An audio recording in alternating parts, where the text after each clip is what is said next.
Ready to have your ears blasted. There we go, I lowered it. Alright, let me take a piss real quick.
All right.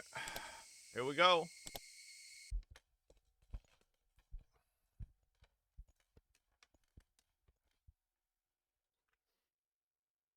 All right, hold up.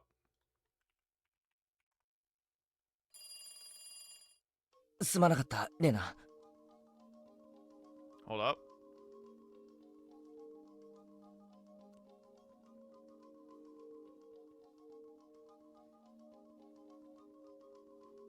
Hold up, chat. Hold up.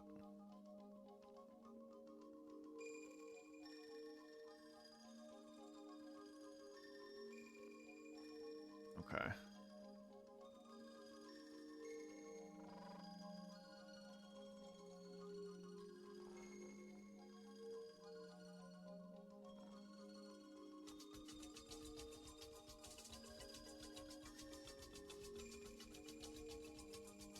Oh, nice. 俺はどこかでレナの話を疑ってたよ。本当にすまない。いいよケイチ君。そのおかげで待ち伏せをやり過ごせたんだしね。あいつらは何者なんだ。そのお社様信仰を復活させようとする信者の集団の手先。彼らにはそういう自覚はないと思う。彼らを操っている黒幕はそうなんだと思うけどね。多分ダム戦争の当時から陰で様々な工作をしてきた連中なんだと思う。ダム戦争の最中に園崎家が裏でいろいろと暗躍したって話は俺も少しは聞いたことがあるな。有名な話だよね。これは大石さんに聞いたんだけど、ダム戦争の最中に誘拐事件があったんだって。これも秘密の事件なんだけど、なんでも建設大臣の孫を誘拐してダム建設中止の約束を裏取引したんだって。大臣の孫を誘拐？おいおい、そんなの聞いたことないぞ。Bro, this is all fucking Takano's fault. 大臣が Bitch ass scrapbook saying all 犯人との this. 取引を見せたため、大石さんは当時その事件に関わったから知ってるんだって。それで大石さんが言うには、孫の誘拐や大臣の脅迫などの手口は恐ろしいほどに高度だったんだって。その事件は園崎家が命令を下したことだけは分かっているけど、結局未解決なんだって。当時園崎家の当主である園崎お涼は武装闘争の方針を打ち出していて、配下である暴力団組織の中に特攻隊を組織したそうなの。ダム計画の撤回がどうしても望めないときは建設省に突入して武力制圧しようなんて、そんな物騒な計画を本気で練っていたらしいの。Everybody knows that the Sonozaki family had tried to stop the dam project even if it meant breaking the law. So I wasn't so surprised to hear that she had a dangerous plan like that. Actually, I wouldn't be surprised if it was Mion who came up with the idea. The plan sounded just like 結 her. 局その計画は計画のままで終わったんだけど、それを実行するための特攻隊の訓練というのは行われていて、相当高度なものだったらしいよ。Oishi had uncovered the information right after the dam conflict ended. At the time, Oryu even said that if the village was going to be submerged, all members of the Onigafuchi Guardians would choose to stay in their houses and drown. So, because Oryu was behind those things, I couldn't just laugh off the idea of an armed assault on the Ministry of Construction. According to the information Oishi sees, she planned a suicide mission as a last resort when the dam conflict started to heat up, in case their resistance wasn't successful. She had actually obtained weapons and put people through training for the sake of that plan. The Special Attack Corps were flown to America, having received a huge amount of money from Oryu for the operation. In the southern desert of the United States, some retired military soldiers gave them highly professional training. While the plan was never carried out, the Special Attack Corps became a death squad under the direct control of Oryu after they came back from America. They were involved in many unsolved terrorist incidents, and they succeeded in kidnapping the grandson of the minister as well. 嘘みたいな話だな。みーちゃんがよくヘリの操縦から無線機まで何でもできる。 Okay, I don't know if Mion can actually fly a fucking helicopter, bro. あれは本当。みーちゃんも当時その訓練に参加してるらしいよ。When did Mion go to America for じゃ training? ああいつ本当に。まあみーちゃんの話はともかく、このひなみ沢には大臣の孫すらも誘拐できるだけの暗殺部隊が存在するってことだけは疑っちゃダメ。I think they're... Oh god, they're fucking losing the plot here. I didn't take a close look at the four men in the white van today, but thinking about it, they did look professional in a way. They were pretending to be taking a break, but I could tell they were tense the whole それ time. であいつらはレナの命を狙っているのか？ I don't think they are. I mean, I don't know why they're looking for Rena though, but「多分狙ってはいないと思う。殺すだけだったら私もう殺されてるよ。yeah. じゃあ狙いはまさかあれか？ They just want the scrapbook. 高野さんのスクラップ帳。 I still don't think they want the scrapbook either. But 圭一君が見た通り、連中は相当警戒心が強いみたいで、隙を見つけない限りは強引な手段に訴えてこないみたいなの。だって強引な連 yeah, 中 if なら anything, they might 私の自 be 宅の寝 with 込みを襲えばいいんだから。Tepe. それをしないってことは結構慎重だってことになるな。多分私がスクラップ帳を持っているという確信がないからだと思うの。彼らはミオさんを殺し、持っていたスクラップ帳を全て処分しようとした。ところが一番重要な数冊が抜けていた。それで自分が狙われているのを察して誰かに預けたんじゃないかと考えてるんだと思うの。その有力候補が私なんだと思う。でも確証がないから強引な手段に訴えられないんだろうね。レナ、お前かなりヤバい橋を渡ってるんじゃないのか？ No, Keiichi, sounds like bullshit. そうだね。ちょっと怖いかな。でもそう簡単には消されない。私は大石さんと連携している。有事の際に備えて常に連絡を取り合っているしね。Oh god, bro. そうだ、大石さんはどう言ってるんだよ？大石さんも園崎家が何らかの暗躍をしていないか監視してくれてるよ。Bro, Oishi can't do shit. 高野さんのスクラップ帳の話はしたのか？うん。話してない。Then why would Oishi help her? 警察には話した方がいいだろう。それに警察ならきっと力になってくれるぞ。圭一君、私は君にだって信じてもらえるか自信がなくて話せないでいるんだよ。Yeah, cause it's bullshit, Rena. 大石さんに話したって絶対に信じてもらえるわけがない。なあレナ、もう煙に巻くのはなしだ。話してくれ。一体何なんだ？何がスクラップ帳に書いてあるんだ？高野さんが消されるほどの何が書いてあるんだ？簡単に言うと、このスクラップ帳に書いてあることが事実なら彼らの神が貶められることになるの。神を貶める？そう、お社様の神聖性が失われてしまう。だからお社様信仰を復活させようとする彼らは絶対に伏せたいと思っているの。すまんレナ、もう少しつまりどういうことなんだ？つまりお社様は神様じゃないってこと。神様じゃない？ I had no idea what she read that made her so certain, but whatever it was, it'd be sacrilegious for people who believe so strongly in Oyashiro-sama. お社様の教えっていくつもあるけど、その原点はたったそれは中から出るな、外から入るなというもの。この大原則を守るためにその他の教義を発展させたと言ってもいいくらい。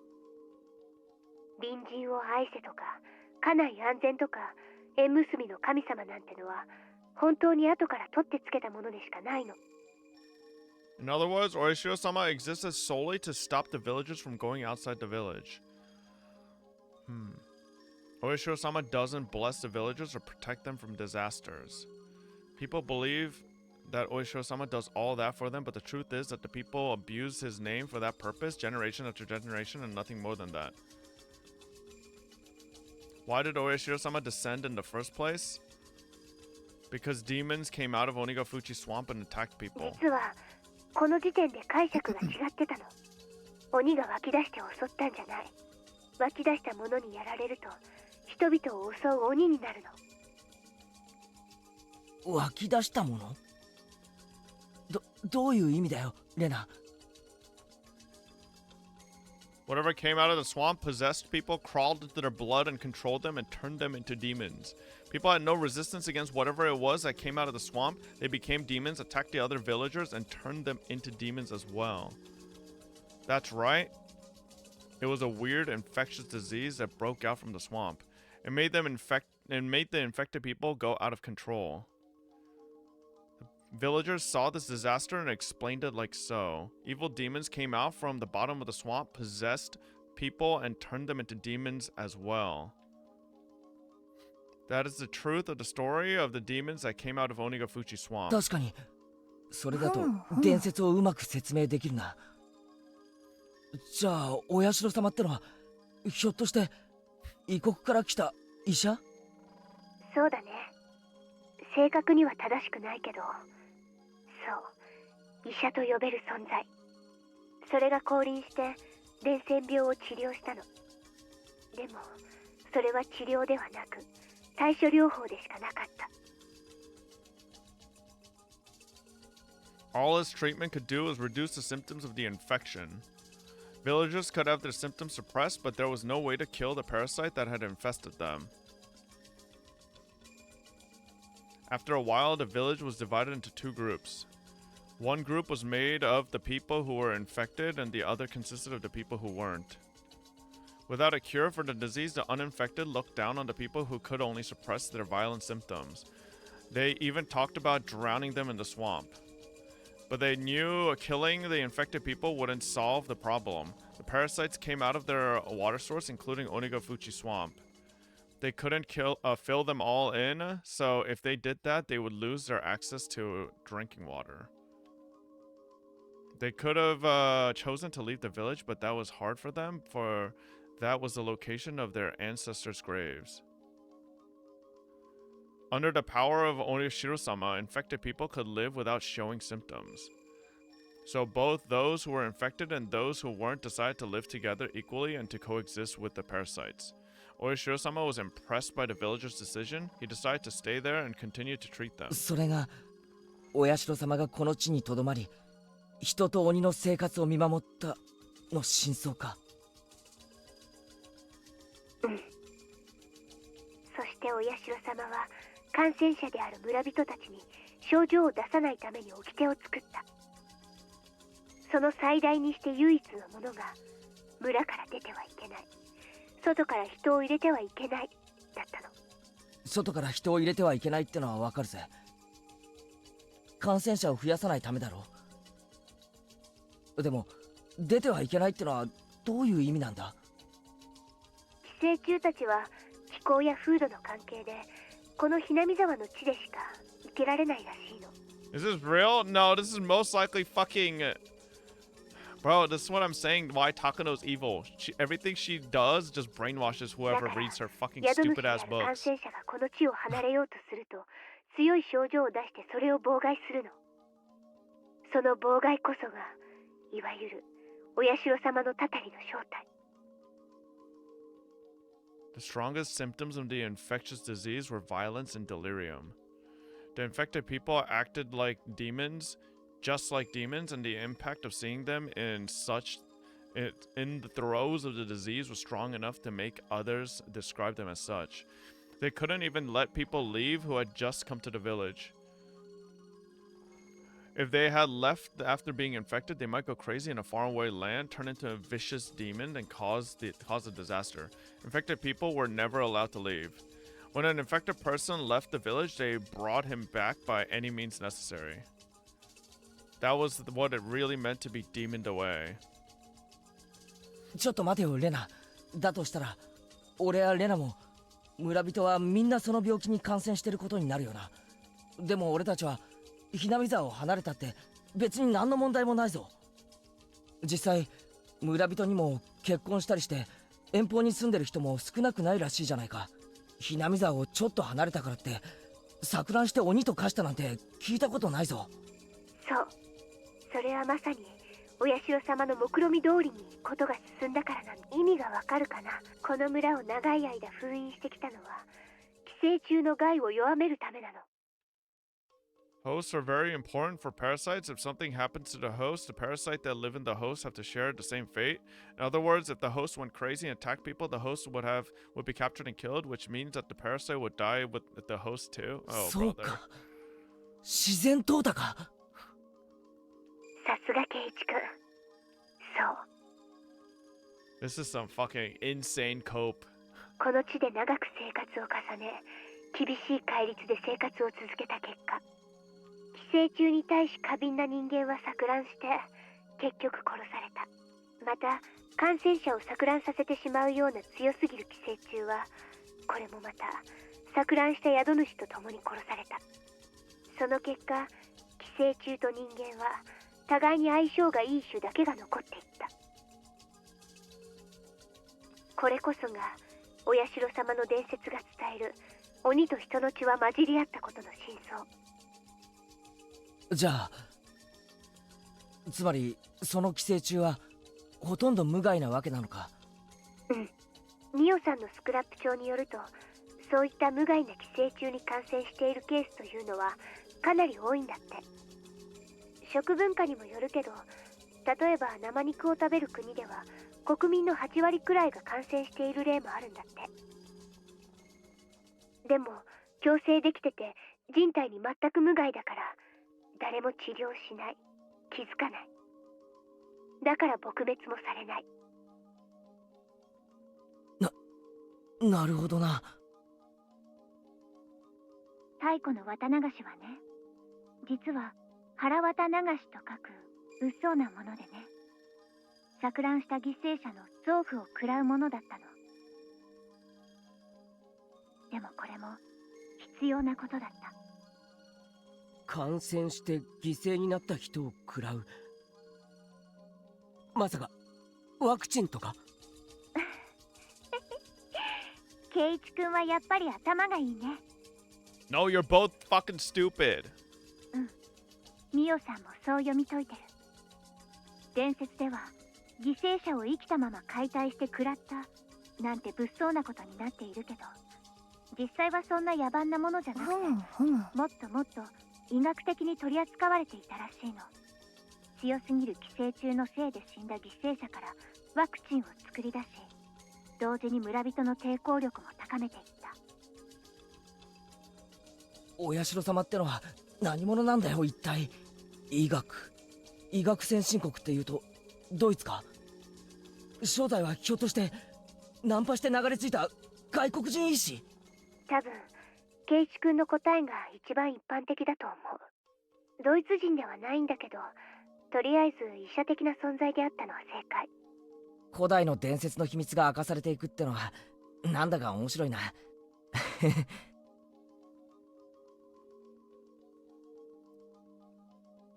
You doing the whole thing? I'm already on chapter 6. We've been doing Higurashi for like 4 months now.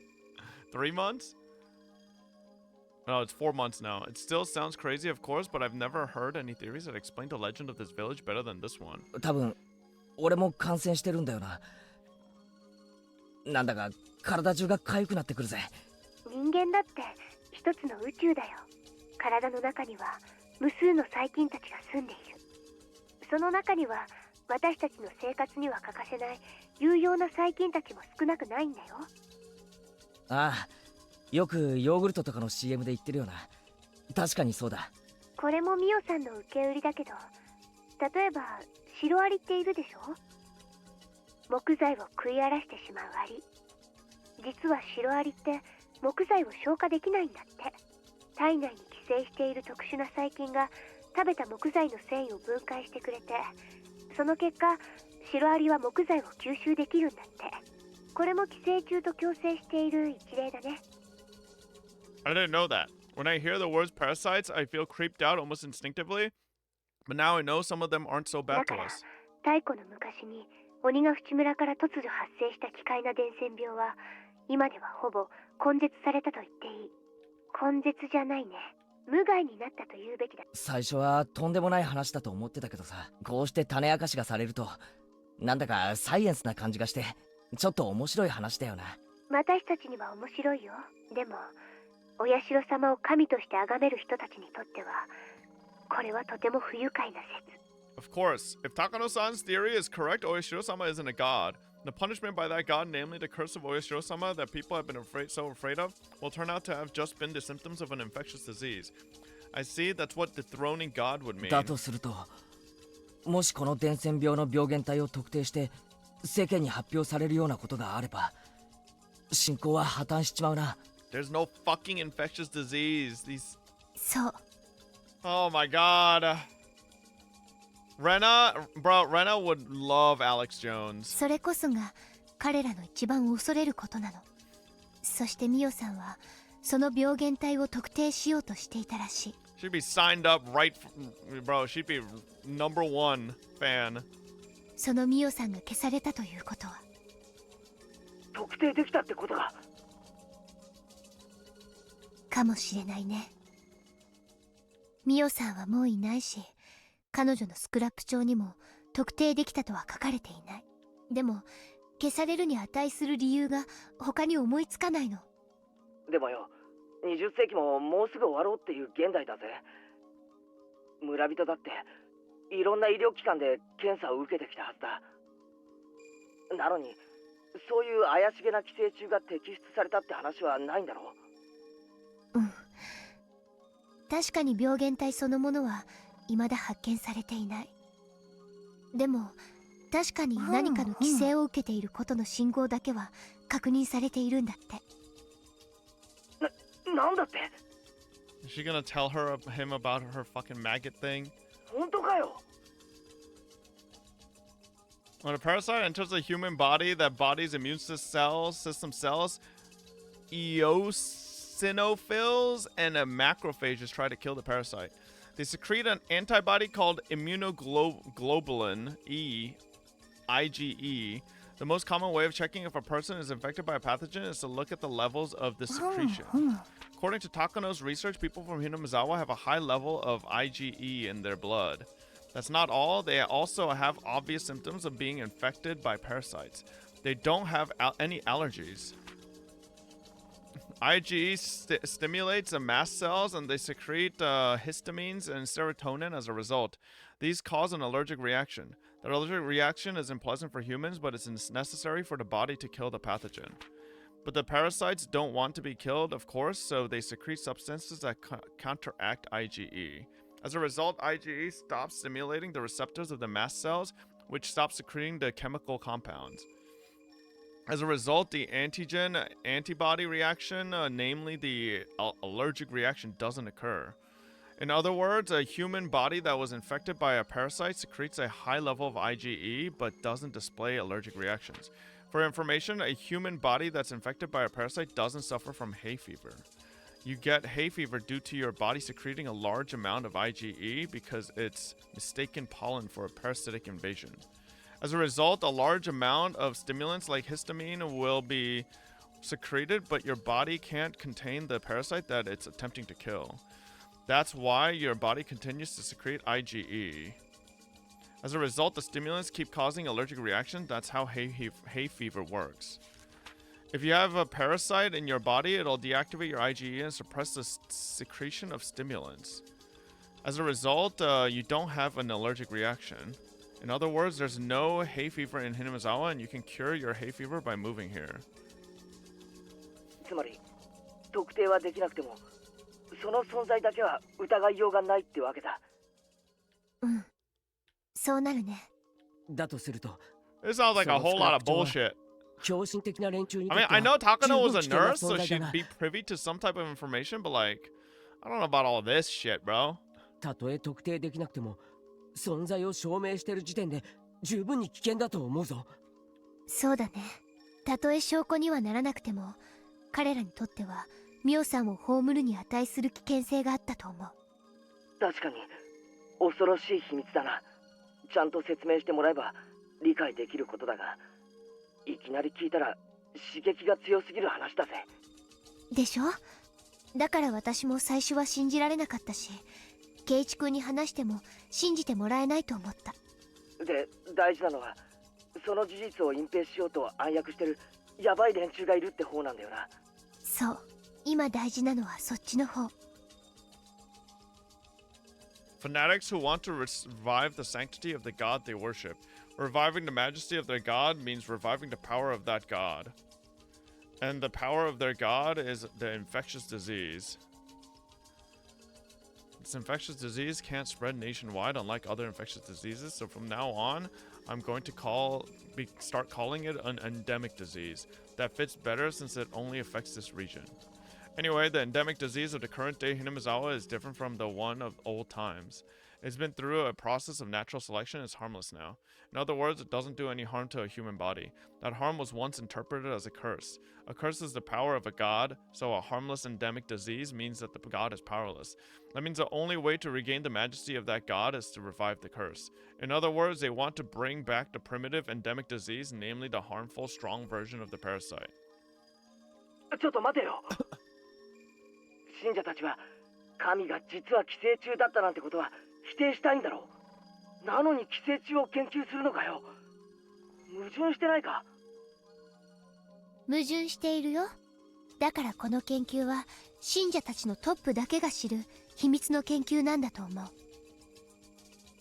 彼らは表向きは信仰を盛り上げているけど、その裏では信仰の正体について極めて冷静に理解していて、神の技を自らの手で復活させようとしている。なるほどな。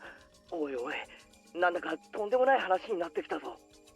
ミオさんのスクラップ帳にはそうとは一言も書かれてないんだけど、私監督の診療所って怪しいと思うの。異例診療所がどうして？ひなみ沢の規模から見て施設が立派すぎるのがその理由。そしてミオさんはそこに勤めていた。監督は園崎家にスカウトされてきた細菌学者が正体とか。監督がか？ミオさんは余計なことを知りすぎたから消されたんだと思うの。なのに監督が消されない理由は、監督は信者たちに依頼されている立場だから。そして太古の有害な風土病を研究してるってのか。あの監督が。ごめん、監督は無関係かもしれないね。今のは私の思いつき。でも研究は間違いなくどこかで誰かにさせている。そしてその研究には5年かかり、ついに完成を見た。The first case was the dismemberment case by the dam construction workers. The quarrel had turned into a lynching. They might have had the primitive infectious disease, and the symptoms, the aggression and delirium, might have kicked in. The victim of the second year were Satoko's parents. There were no witnesses, so the whole event is veiled in mystery, but there's a theory that someone might have pushed them over the cliff since the fence of the observation deck that they fell from was quite sturdy. What if one of them was infected by the primitive parasite? He or she might have become violent and pushed the other over the cliff. The Shinto priest died from a disease and his wife drowned herself in the third year. He might have died of shock because of a hypersensitive reaction to the infection. His wife might have gone crazy and committed suicide when one of the symptoms, delirium, kicked in. In the fourth year, Satoshi Hojo's aunt was beaten to death, probably by Satoshi himself. Everybody who knew Satoshi-kun remembers how he changed at that time. He showed signs of being both aggressive and delirious. In the fifth year, for the first time in 5 years, the victim experienced a maggot disease, described in the old scroll of the Furude Shrine. Okay, but like, you know, the issue with all this is, isn't it all a little ridiculous that this all starts happening always around the time of, you know? Like, I don't know, man. Wait, do you learn about Satoko in chapter 3, or is that on later chapter? What about Satoko? I don't really know. The reason behind that is unclear, but the stronger primitive parasite could have given its victims a delusion of maggots. This means that they finally managed to duplicate the curse of Oyashiro-sama after 5 years of research. Toмотaka-san is the victim of the 5th year. He died in an extremely abnormal way, and I'm the only one who understands his death because I experienced the same thing. He kept clawing at his throat to get rid of the maggots and died as a result. With all that explained, I finally understand the maggot disease I experienced in Ibaraki. I left Hinamizawa and it made the parasite in me uncontrollable. As a result, it tried to resist even though it wasn't very strong, and it tried to make me homesick. But with my parents' divorce, I grew mentally unbalanced and I completely lost the power to resist for a period of time. Yeah, but like, see, this is all nonsense because everything that's happening in Hinamizawa is around the fucking Watanagashi festival. Unless the parasite has a fucking timer of the year where it's like, oh man, want to be extra aggressive at this time, you know? The parasite was weak and harmless, but the mental instability allowed it to worsen my symptoms dramatically. Yeah, it's seasonal. Exactly to the date. Yeah, it's a seasonal disease that's like perfectly timed. Bro, most like bugs and like animals that have some type of seasonal clock are all just like roundabout. It's not like exact to the date. The delusion of Oyashiro-sama appearing to me in the bathroom was probably the terminal phase of my delirium.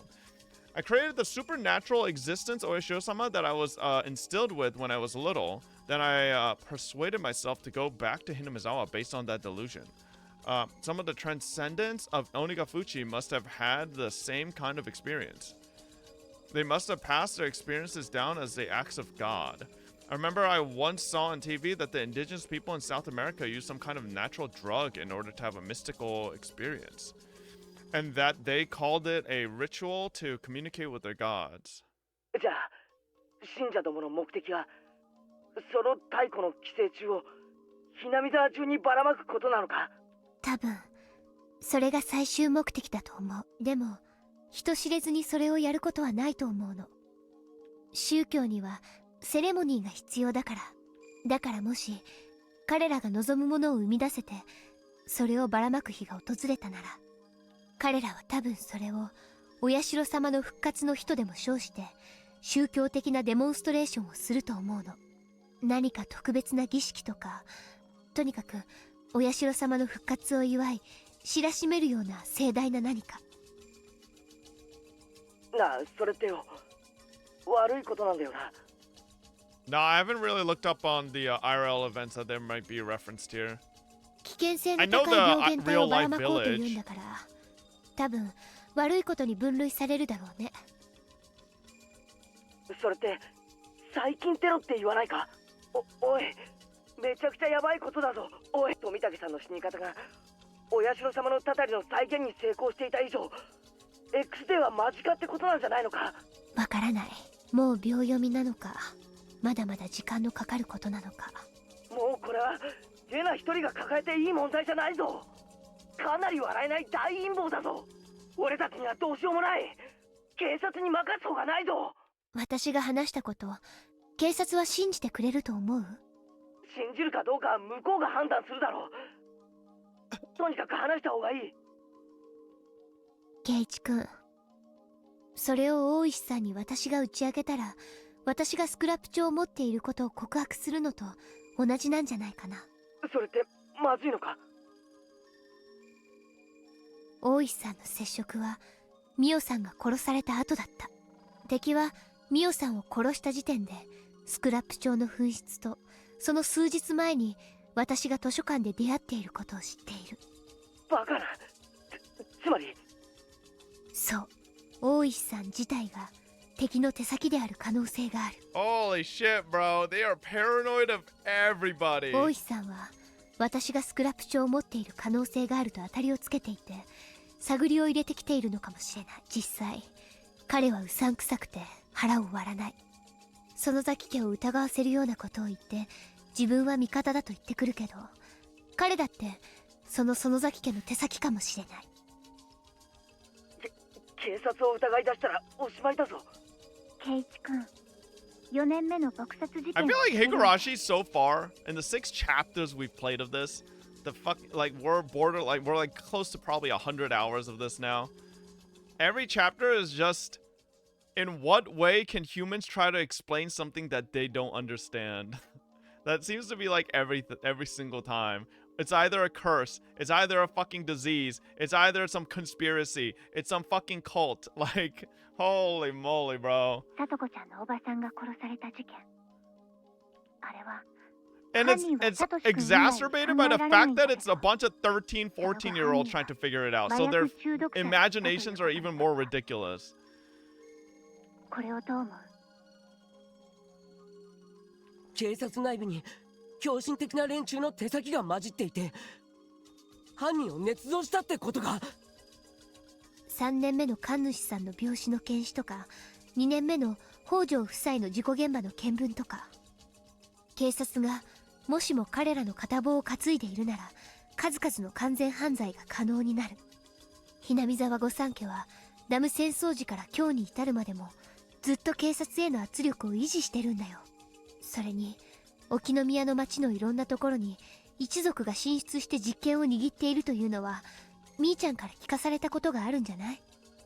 確かにそれはミオンの口からだけじゃない。いろんなやつの口から聞かされた。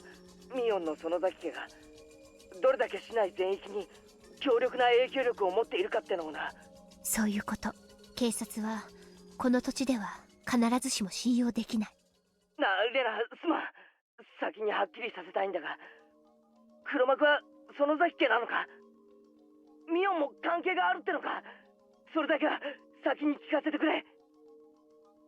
御三家であるみーちゃんやリカちゃんが直接関係しているかはわからない。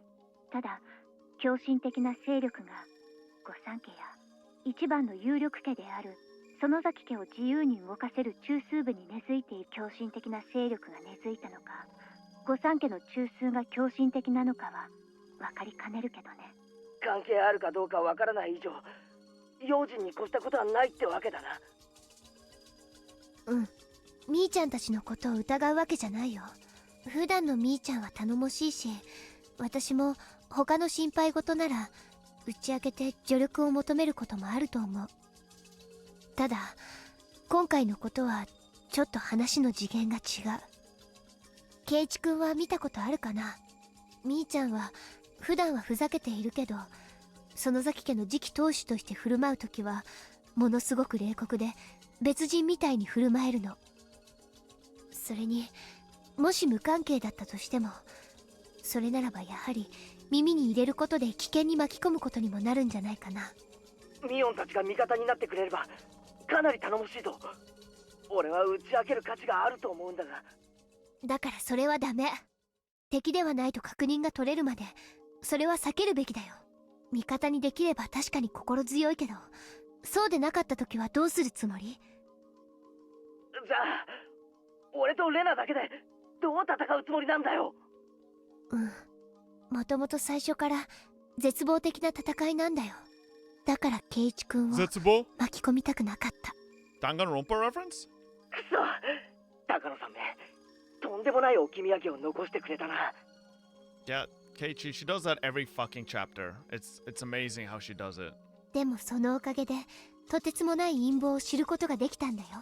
これはミオさんの遺言なんだよ、きっと。村を影から牛耳る何者かに。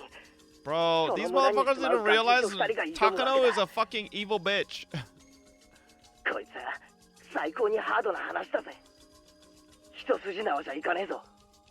でも圭一君が味方でよかったよ。二人だから話し合えて相談できる。当たり前だろ。俺は最初からずっとレナの味方で仲間だぞ。ありがとう。二人なら心強いよ。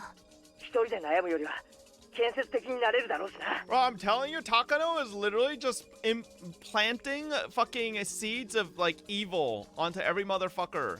Like every 14-year-old, 13-year-old child that she fucking runs into. Look what happened to Shion. She fucking like had all these delusional thoughts, and everything in Takano's book like was just like confirmation bias for her. Same thing for Rena. そうだね。二人でどう戦えばいいか、これからじっくり相談していこう。今日は私スクラップ帳を読み直す時間が欲しかったから休んだけど、明日からは普段通りに生活するね。But tell me, how would Rena and Keiichi know that, bro? Oh, man, I'm just saying, man. All right. They don't, but おかしな行動をすれば気取られてしまうかもしれないからね。圭一君も Keiichi's just like a little too accepting of all this because he knows Rena just went through a tragedy. If he didn't just save Rena or help her dispose of 2 adults she murdered, he wouldn't be this like agreeable to all this, you know? He feels like he has to be agreeable to Rena or else like, you know, she might lose it. So 兄ちゃんとか時折鋭いことがあるから yeah, bro, 特に let 気を them つけ play て through Higu so they know as well.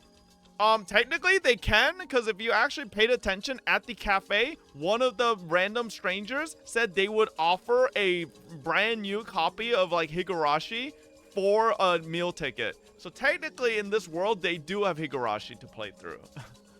わかった。何事もなかったかのように生活するよ。だが畜生、なんだか怖いぜ。とんでもない陰謀が間近に迫ってて、それがもうカウントダウンに入ってるかもしれないってんだぜ。それを知りつつ、普段通りに生活しろってのも辛い話だよな。多分そんなにすぐじゃないはずなの。さっきも言った通り、彼らが狂信的であればあるほど宗教的なセレモニーを必要とするはず。そういうセレモニーは村を挙げて行うものだもの。綿流し以上のイベントは今のひなみ沢には存在しない。ということは、少なくとも来年の綿流しまでは大丈夫ということか。根拠のない読みだけどね。他に綿流し以上のイベントが思いつかない。I think we have a year at least, but I also feel like we don't because of how they killed Mio-san. I might not know, but there might be a bigger religious event than Watanagashi. It might not be long until that day. On the day of Oyashiro-sama's revival, they're going to spread a dangerous parasite, and that day might be just around the corner. レイナ、まだ電話してるのか？そろそろ終わりにしなさい。My father stuck his head out from the living room telling me I need to hang up soon. How did you not hear a single thing your child is talking to a random person on the phone about for hours? I thought about telling him so many times. It's natural to think that your parents will be on your side no matter what, but I know just how weak he can get, so I couldn't tell him. I don't think he'd believe me anyway. Even if I told him, he'd just tell me to call the police. It's better that I don't tell him. They might get close to my father to get me. If he didn't know anything about anything, including the scrapbooks, there'd be nothing to squeeze out of him to begin with. ごめんね、ケイチ君。今夜はもう遅いから。 Did Rena ever think this though? Kidnappers don't need the person they kidnap to know anything. They just need the person you kidnap to be important enough to the person that does know stuff. So technically, if there was a like terrorist organization of fanatics, they could just kidnap Rena's dad and threaten to kill him unless Rena gives up the scrapbook like she thinks. But Rena doesn't think that for some reason. また明日学校で。 Remember, this is a dad she literally killed 2 adults for. おう、また明日。用心してね。ケイチ君ももう部外者じゃないんだから。おう、せいぜい気をつけるぜ。I remembered the suspicious men in the white van and felt a chill run through my spine. They looked like villagers, but they weren't. They had the village accent, but they were just pretending. The more I thought about it, the more suspicious they became. It let me know that Rena and I aren't safe. If Rena is right, they're just suspicious of her and they're not sure if she has the scrapbooks or not. But it's still creepy. Rena had probably experienced the same creepiness I felt when I saw the van several times up until now. She must sense the danger more than I do. However, the fact that they weren't attacking, that they were merely observing us, was disturbing. If they attacked her, she could have done something, like going to the police.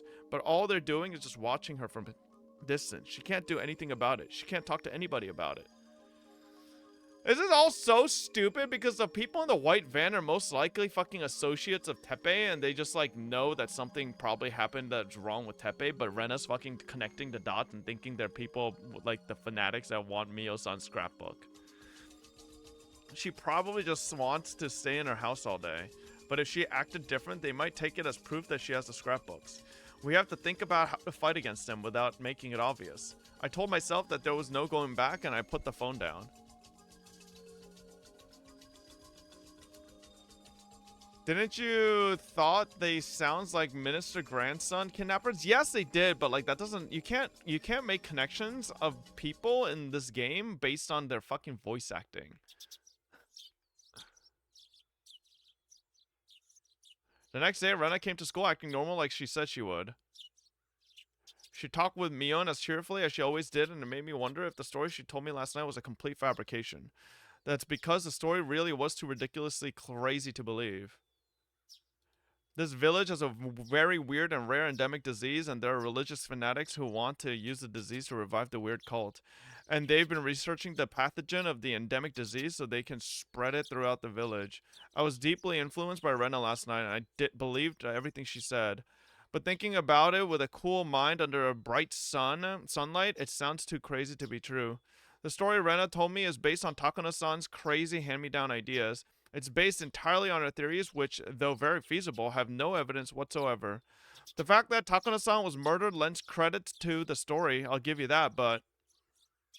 I looked at Mion. She was fooling around with Rena. It's hard to believe that she's involved with some crazy conspiracy. ていうか、聞いてないでしょ、ケイちゃん。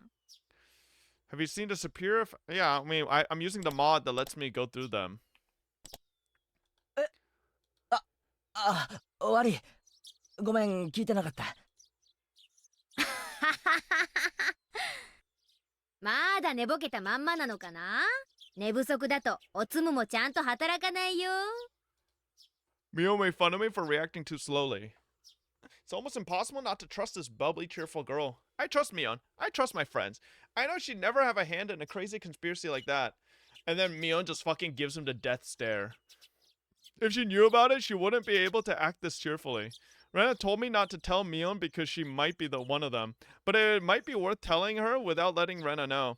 Of course, there's at least a 1% chance that the conspiracy is true and that Mion is one of them. If so, I'd be doomed. But if I had to choose between believing the crazy conspiracy theory and trusting my friends, my answer would be obvious. I know that my friend Mion isn't a part of any conspiracy. She'd never be involved with something like that. Even if the conspiracy exists, I'm sure Mion will be on her side. So whether or not it's true, it must be worth telling Mion about it. Oh no.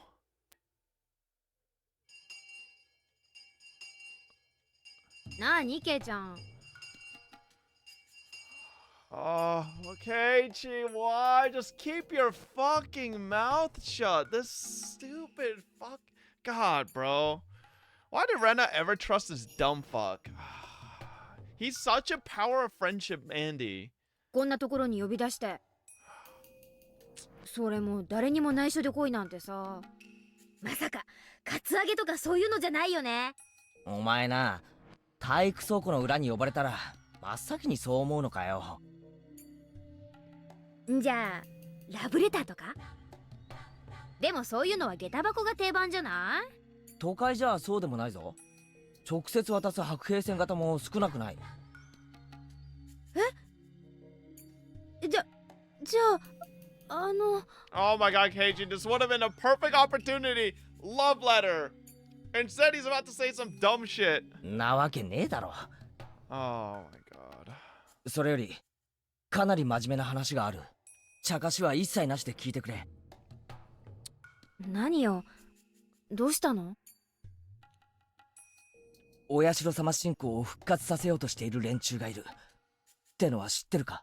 は？ Here he goes. Here he goes. Yep. 何、ケイちゃん。何の話？ This, of course, was just my way of getting a feel of the situation. I wanted to see how she was going to react by getting straight to the point. But Mion really did look puzzled. People wouldn't normally react like this if someone pointed out their secrets out of the blue. They always panic if only just a little. Either Mion was a brilliant actress or she really didn't have anything to do with the idea of reviving Oyashiro-sama. I decided to tell her everything. ミオ、お前の家の園崎家ってひなみ沢を含めものすごい影響力を持ってるわけだけどさ、お社様信仰を復興するため何か暗躍してるってことはあるか？こう？なんで？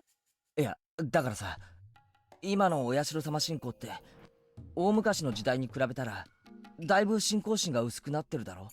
それをさ、大昔の鬼ヶ淵村のレベルまで引き戻したいと思っている。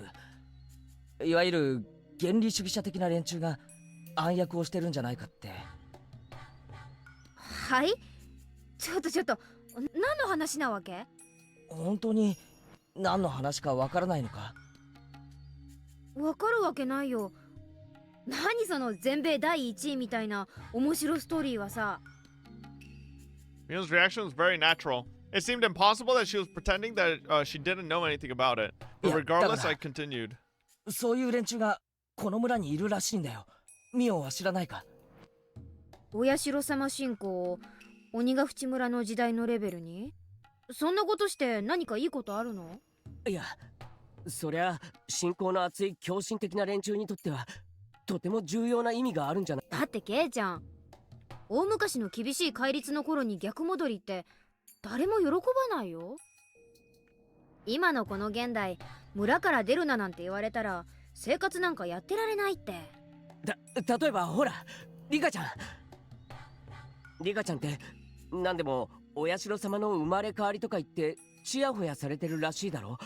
そういった取り巻きの老人たちの中にはきっと狂信的な一派が存在して。 Those are all the 80-year-olds, Keiichi.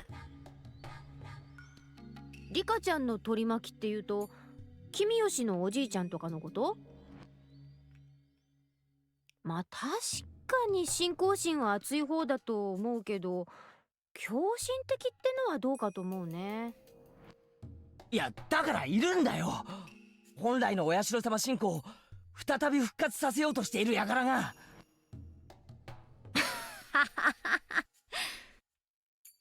はいはい、話が進まないからこの場は信じるよ。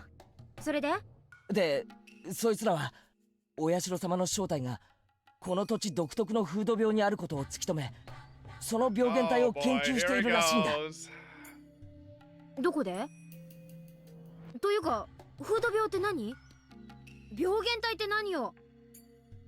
縁がちょ。 I was getting confused. I didn't know what I was talking about myself, or I was talking about myself anymore. I was deeply influenced by Rena last night and believed everything she said. But having said it out loud, I started to realize how impossible the story sounded. どうしたの？ミオさんに妙なことでも吹き込まれたわけ？知ってるのか？有名だよ。 Oh shit. The cicadas. あの人オカルトマニアだから、いつもとんでもない空想話をでっち上げてる。たまに真に受ける人がいるとかなりヘビーに吹き込むって有名なんだよ。私も昔話を聞かせてもらったことがあったけど、結構面白かったな。それって本当か？ケイちゃんもどこかで耳にしてるだろうけど、この村は大昔はちょっと特殊な文化が、それは少し刺激の強い要素のある文化でね。厳しい戒律と厳しい刑罰、残酷な風習は割とオカルトマニアの間では知られてるらしい。ミオさんもそんなマニアの中の一人。じゃあこの村が怪しげな寄生虫に支配されているという Bro thinks it's 話は。 Resident Evil, bro. はあ？寄生虫？それミオさんの新作？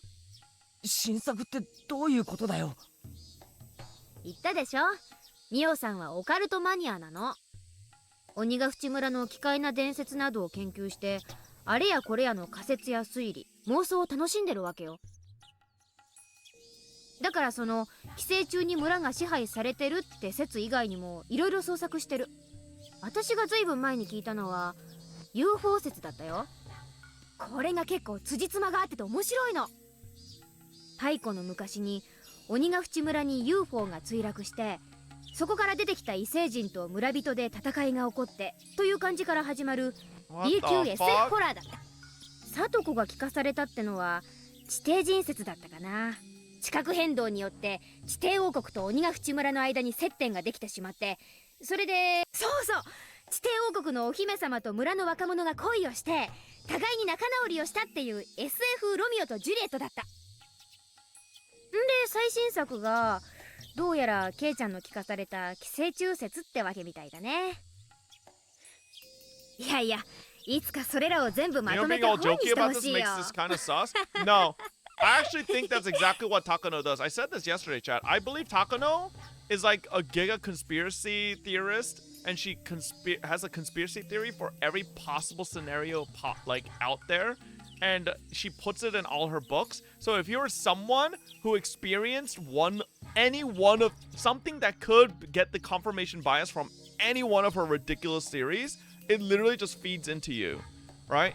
It's like me saying I knew it and guessing like 1 million things, and then eventually one of those things happen, right? Except Takano puts it all into her scrapbooks, and then anybody who's looking for an excuse to believe in whatever delusional thing they believe in, sees something they like connect to, they're like, oh my god, how does she know?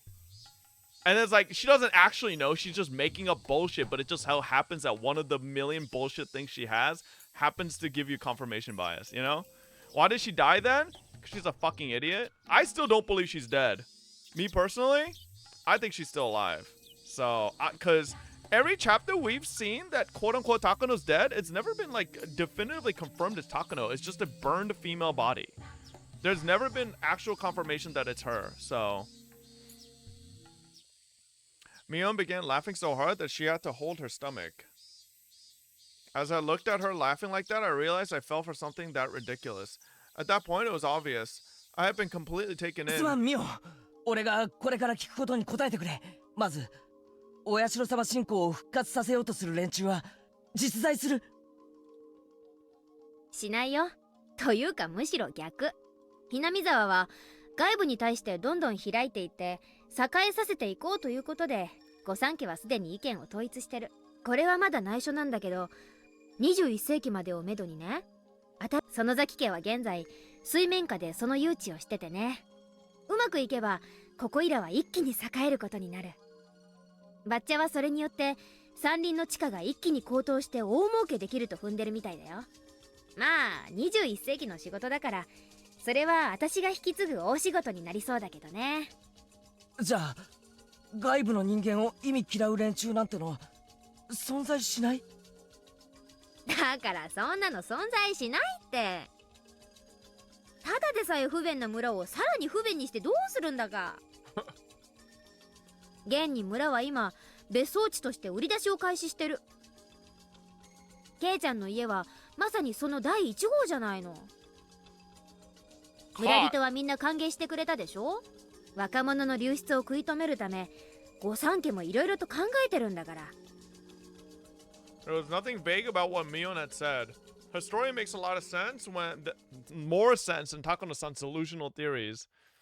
And so Mion's words woke me up from that じゃあ delusion. あれはどうだよ。寄生虫の感染の証拠を示す血液中のなんとかとかいう数値がひなみ沢の住民だけ異常に高いみたいな話が。そうなの？というかミオさんはそんなのどうやって調べたわけ？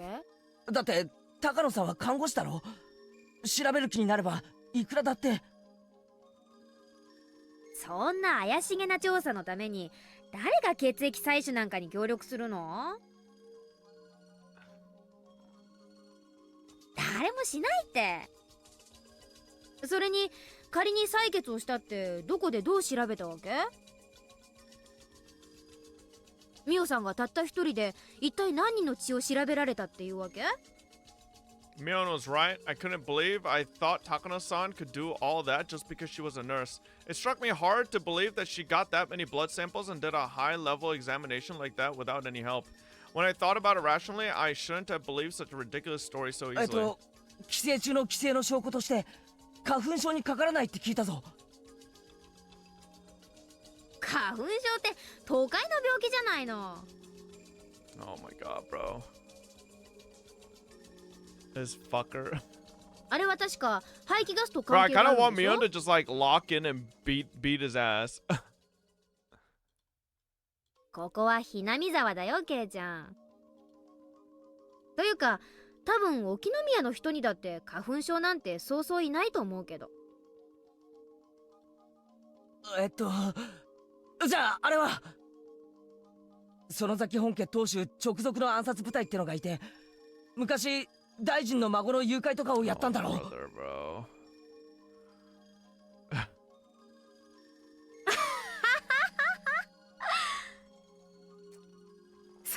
がいたらかっこいいね。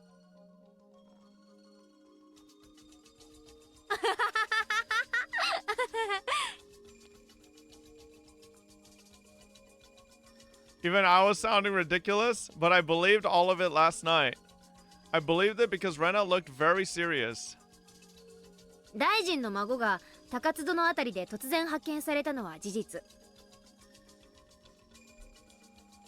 だけれど、あれは私たちじゃない。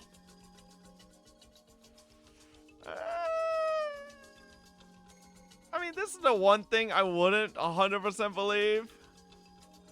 私たちじゃないけど、それを私たちはさも自分たちが犯したように振る舞ってた。If you say わ so. かりにくいぞ。説明してくれ。うん。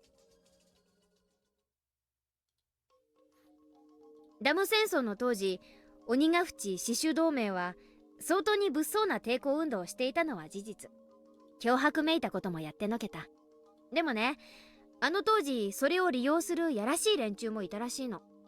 鬼ヶ淵死守同盟の名を語って金品を要求したりするエセ同盟って連中。The Onigafuchi Guardians were a very aggressive force at that time. There's a high possibility that some people thought that they could use the name to extort money. その中に大臣の孫の誘拐もあったの。おそらく誘拐犯たちは警察の捜査の撹乱を狙って死守同盟のふりをして身代金を要求したんだと思う。正直あの事件は同盟にとっても驚きだったよ。よく大臣の孫を誘拐できたもんだって話題になったね。犯人たちに会えたら表彰してやろうなんて盛り上がったっけ。ちょっと待て。じゃあ大臣の孫の誘拐は鬼ヶ淵死守同盟は何も関係ないのかよ。Yeah, but we all do remember Mion making a call in one of the early chapters. うん、全くない。Mion said it firmly. It was a simple and clear answer which left no room for suspicion. And thinking about it, it's nothing surprising. Kidnapping the grandson of a minister and negotiating with him in person is a huge deal. The Onigafuchi Guardians were a very aggressive group, but this operation wasn't so easy that it could be carried out by any of the normal residents of Hinamizawa. It was obviously the work of professional criminals without a doubt. ただね、さっきも少し言いかけたけど、園崎本家はね、この誘拐事件を自分たちが黒幕であるかのように振る舞っていた。振る舞ったってのはどういうことだ。これは園崎本家の秘密の家訓なの。ケイちゃんにはこっそり話すけど、話したことは内緒だよ。園崎本家ではね、自分たちに都合がいい何かの事件が起こった時、ブラフってはったり。うん、自分たちに利することがあったなら、それは事件でなくてもいい。お天気でもいいし、宝くじの当選番号でもいい。あたかも園崎本家が望んだからそのような結果になったかのように振る舞うの。そうするとどう？なんだかものすごい黒幕ってイメージになるでしょ。つまりはそういうこと。これは園崎本家の当主だけに代々公伝で伝承される秘密のイメージ戦略なの。自分たちを本来よりもより強大に見せようとするイメージ戦略。じゃあほら、ダム戦争時に建設省を占拠するって作戦があったんだろ。あれはしかもそのために武器やら訓練やら。それも全く同じだよ、ケイちゃん。Your girlfriend is friends with the voice actor for Rika? Oh my god, what? Damn! そんなバカな作戦本当にやるわけないじゃん。最大の目的はあいつらならやりかねない、なんて恐ろしいやつらだっていうプレッシャーと幻想を与えるのが最大の目的だったんだよ。つまりこれもまたイメージ戦略ってわけ。They obtained weapons and went through training just so they could exact a pressure. They had no intentions of actually carrying out the plan. The Sonozaki family was just bluffing.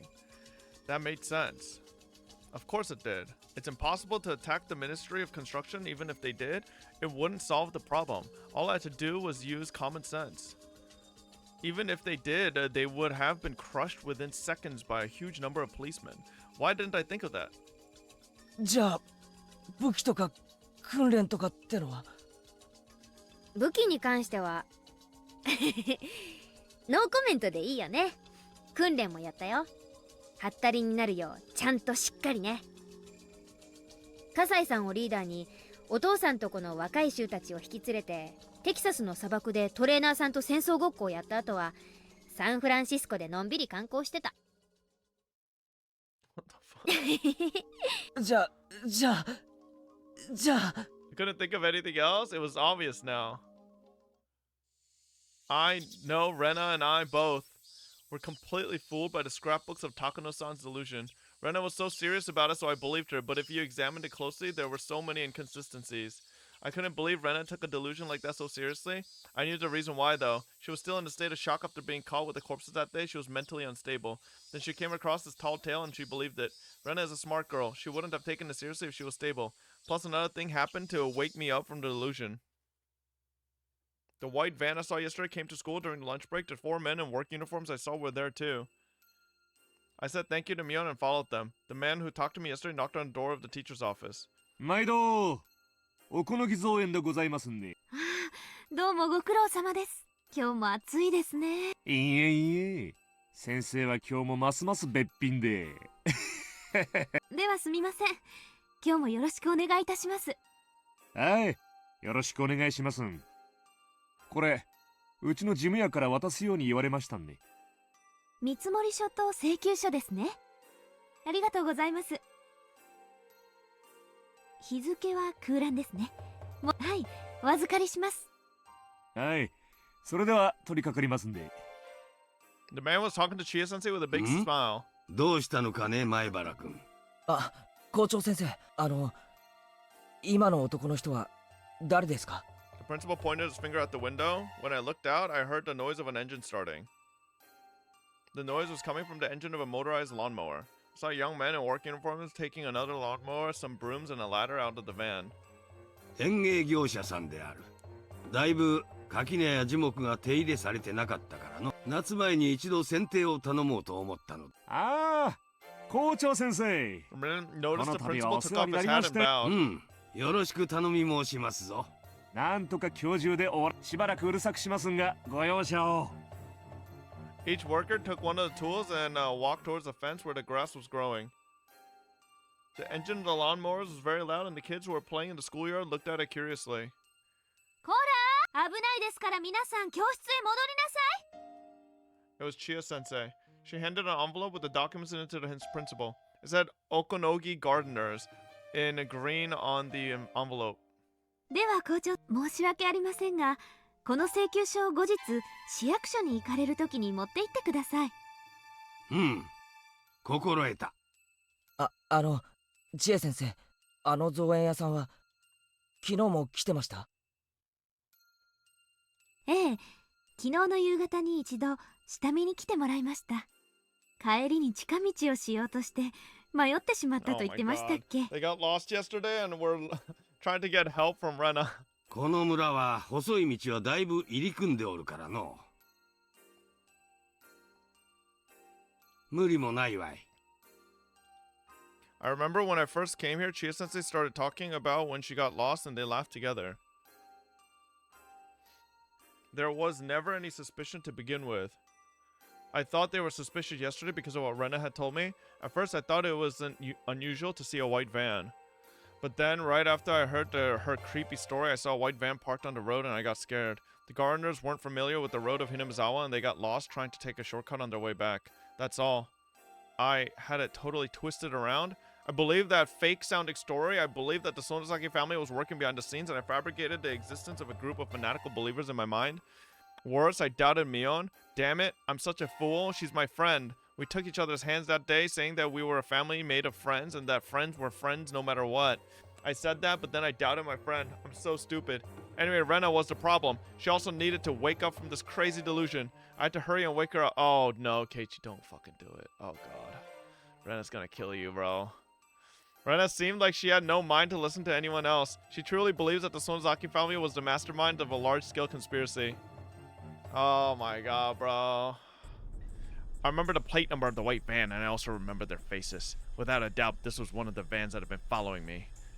So far, I've confirmed that 3 or 4 of cars have been following me. I could especially recall this white van because it followed me around the longest of all.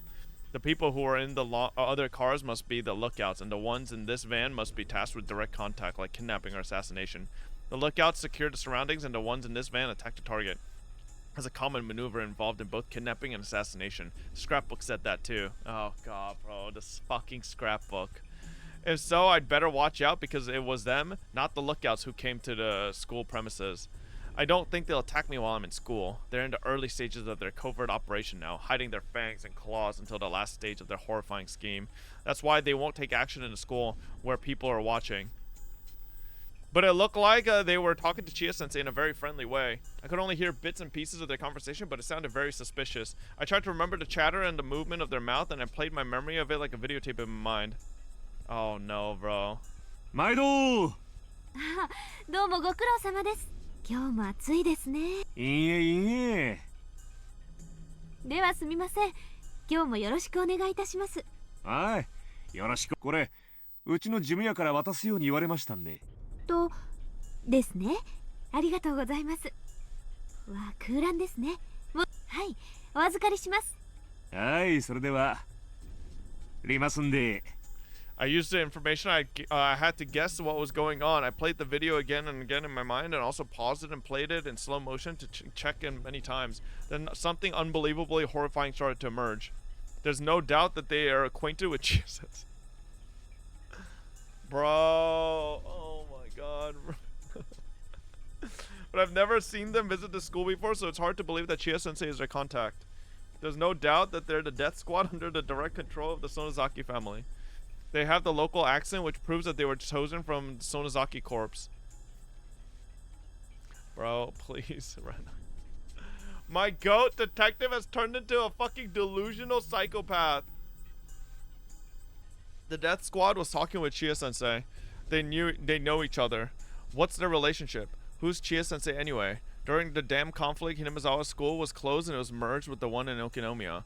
But the Onigafuchi Guardians didn't accept that, and they made a part of the Forestry Service building into a school. But needless to say, the school they made didn't have a teacher, so it was only going to be a token form of resistance. But a teacher who had a strong passion for education felt sorry for the children, and she came to work there. That was Rumiko Chia-sensei. It was obviously strange. Teachers are government employees and they normally belong to their prefectures. As long as they lie low and don't cause trouble, they don't get fired and they don't get demoted. They can work up until official retirement age, and they're guaranteed to get a fixed retirement fund. She was one of those government employees, but she defied the Board of Education and came to work for Hinamizawa. The villagers admire her as a teacher of passion. I heard that Oryu Sonozaki herself successfully negotiated with the Board of Education that suspended Chia-sensei for defying their orders. It was easy to get an answer from this by connecting the dots. Chia-sensei was recruited by Oryu Sonozaki as a teacher to work at the school the Onigafuchi Guardians had created. In other words, she was already working for Oryu before she came here. As for the principal, he was the principal at the school in Himizawa from the beginning. He's a respected person of this region, and he has been closely associated with the three families for a long time. So that means the school has been under the control of the Sonozaki family all along. That's why Chia-sensei is acquainted with the death squad. It makes sense now. Chia-sensei confirmed that I came to school today, made a phone call, and called them here. I don't want to know why she called them here. If she called them just to monitor me, they'd wait near the gate until class was over. But they came onto the school premise. Why? Stop pretending to be a fool, Rena Rigu. Do you think nothing will happen if you pretend not to notice it? Think hard and calm down, Rena. What will they try to do to me today in school? In school, how are they going to do anything with my classmates and friends around me? It's easy. Chia-sensei will tell me to come to the teacher's office during the last class of the day. What about my clubmates? That's easy too. Chia-sensei can easily make them go home early using her authority as a teacher. She can make up any reason she wants. Maybe the classroom is going to have carpentry work done today, so they can't stay in school. ではすみません。今日もよろしくお願いいたします。 See, there's no doubt. They clearly said they're ready to do it today. And what else? よろしくお願いします。これ、うちのとです。ありがとうございます。わ、空欄ですね。はい、お預かりします。I see. They gave Chia-sensei an envelope with some documents in it. That blank is an eerie phrase. Was my name supposed to be in the blank? Why is it left blank? What does that mean? I told you, Rena Ryugu. Do you still think that nothing will happen if you pretend not to notice it? Stop that. So what it must mean is that it's an order from the higher-ups. It says to make Rena Ryugu become blank. Okay, bro. Took a peek from the shadows and I saw the principal taking documents out from the envelope. He started reading them. He looked stern. He looked very serious. I wished I could take a peek at the documents, but I was too far away. I kept looking at him just to see if he'd react at all, and then the envelopes caught my eye. The envelope said Okanogi Guardians and it had some numbers that looked like a phone number. Fortunately, I have good eyesight. I memorized the number. If they're a death squad, the gardening company must be a camouflage occupation. It probably doesn't even exist. I want to find out. I look for a phone. There's only one phone and it's in the teacher's office. Fortunately, the teachers were chatting in the hallway looking at the gardeners. It was now or never. I made sure nobody was watching me to go to the teacher's office. I rushed in and grabbed the phone on the principal's desk. I went over to the phone number in my head and dialed it up. I'm glad they have a touch-tone phone. It would have been difficult if it was a rotary dial. If somebody answered, I'd only have to ask, is this the Okanogi Guardians? Bro, she probably saw the number wrong and put it in wrong. I'd wait for the answer before hanging up. It should be easy. It connected. I felt the cold chill run through my body from the bottom of my feet. Wait, don't make a quick judgment. I might have remembered the number wrong. True, no, I know I remembered it right. It was an easy number to remember. It's impossible to remember it wrong. Then, did I dial it wrong? I put the phone down and started over. This time I dialed the number more slowly. The teachers might be coming back at any time. In that situation, it was risky to do anything slowly. But I needed to make absolutely sure. She's literally dialing it wrong. There's no doubt the company Okanogi Guardians doesn't exist. It's just a camouflage occupation for the Sonozaki family's death squad. I was too stunned to put down the receiver. The announcement kept running over and over again. The voice was cold and creepy. Holy shit, Cherima, thank you for the huge raid. I hung up the phone and rushed out of the teacher's office. I ran to the bathroom and held my head in an attempt to cool down. Calm down, Rena. Calm down, Rena Ryugu. Stay cool. Rena Ryugu. I wasn't safe here anymore. If I stayed here, I might be erased even in the open. They'd erase me? Why? They aren't certain that I have the scrapbooks. I told Keiichi-kun where I hid the scrapbooks. Yesterday, I told him I hid them in my hideout in the garbage dump. Is Keiichi-kun in cahoots with the Sonozaki family? I felt as if my head was a pot that was cooking some dubious stew. There was only soup in my brain. I cut up clues, information, and facts just like I'd cut vegetables and threw them into the pot. Some of them were floating on the surface and others were on the bottom of the pot. They were being cooked in a boiling soup. No, it can't be. Keiichi-kun is on my side. He's the only one who's on my side. He held out his hand to me at the trash piles. There was no lie in that hand. When he grabbed my wrist, I felt nothing but his strong and pure heart. He promised me he'd be on my side. I shouldn't doubt Keiichi-kun. He's the only one I trust. He's the only one who is on my side right now. ごめんごめん、ケイチ君。危うく君を疑いそうになった。本当にごめんね。本当にごめんね。 I said it out loud on purpose, full of regret that I doubted Keiichi-kun, the only one who is on my side. Now that I think about it, whether I have the scrapbooks or not might not matter to them. Erase anyone who is suspicious. That's the safest way. Does that mean they're in a hurry? The day of Oyashiro-sama's revival might be just around the corner.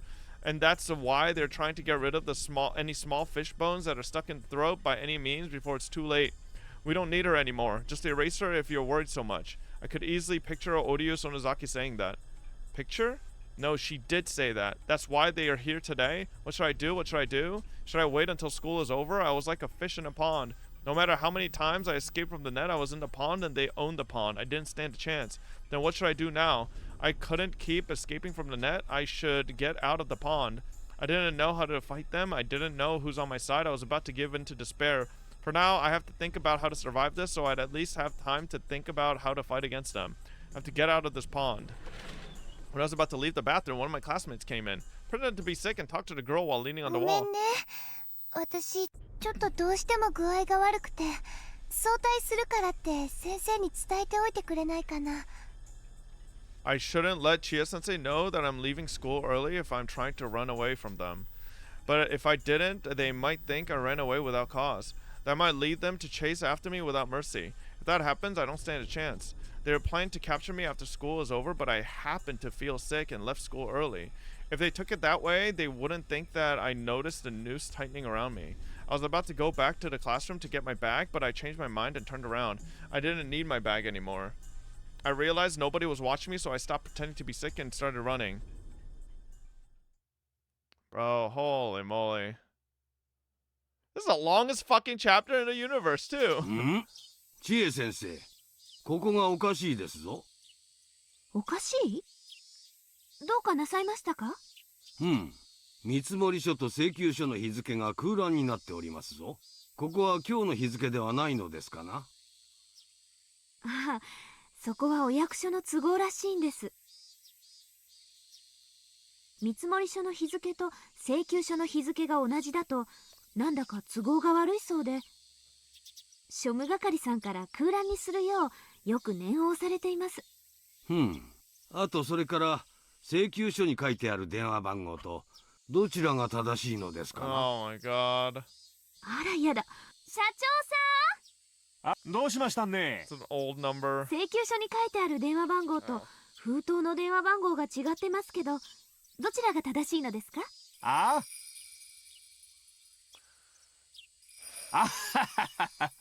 請求書の方の電話番号が正しいんで、先代の事務所の時の封筒がまだだいぶ余ってたもんなんで、すんませんね。バイトの子に全部新しい番号のハンコを押しとく。すんまへん。消しておいてもらえますかね。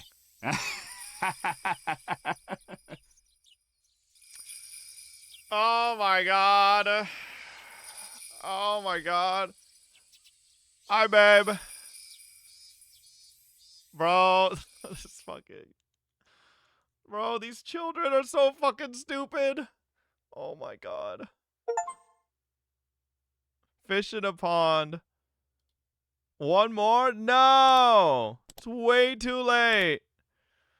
Oh my god, bro. Rena's gonna kill people! For what? Alright, well, chat, that's gonna do it for Higurashi for today. Oh, look who's up. Look who came here. Hello. Tony, why is your stomach so wet? Ew. Bark. Anyways. Alright, chat. Tomorrow we have the Chaos Zero Nightmare sponsor. Yes, sir. Obviously, I think that's going to be at like 5 p.m. So it's going to be pretty early, which I think is good because I am excited to try out more of the game. And, yeah, how far did I go? I pretty much just finished the tutorial today. That's pretty much it. So I'm going to pull Hishiyama's. I might throw a 10 pull at it, but not really much. I don't really like her that much. And, yeah, chat, we are 1, 2, 3, 4, 5, 6 days away from going to Tokyo for Tokyo Game Show. Oh, my lord. We're less than a week away. Dear God. Anyways, well, with that, I'll see y'all tomorrow. See what are people playing. Thank you again, Cherry, before the huge raid. Welcome, Raiders. Wait, Lakari's playing Chaos Zero Nightmare. Should I raid Lakari? Jake's also playing Honkai Nexus Anima. I could hit him with the raid during a sponsor.